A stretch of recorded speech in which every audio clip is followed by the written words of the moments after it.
ఇక్కడున్న మహానుభావుడు ఒకనాడు రాముడేమి ఇంజనీరా అన్నాడు. నీ తలకాయ, నీ తాత ఇంజనీరా, నీ తాత ముఖ్యమంత్రి, నువ్వు ముఖ్యమంత్రి కావడానికి నీ యోగం ఎక్కడో, రాముడి అనుగ్రహం నీ తలకు చుట్టుకుని నువ్వు ముఖ్యమంత్రి అయ్యావు, ఏదో ఏలావు పోయావు. నువ్వెవడు? రాముడు ఇంజనీరు, రాముడు సర్వము.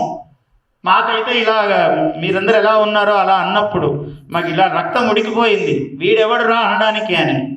అంటే వాడికి ఏ జ్ఞానమూ లేదు, పాశ్చాత్య బుద్ధి, అంతా వెస్టర్నైజ్డ్ థింకింగ్, ఏమీ జ్ఞానము లేదు. సేతువు ఆయన కట్టాడా? ఆయన ఇంజనీర్ ఎందుకు కావాలిరా? ఆయన పాదధూళి ఇంజనీరు.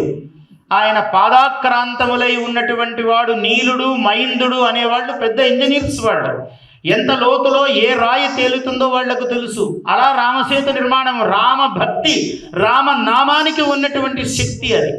అందువల్ల ప్రతి రాయి అలా ఉన్నది.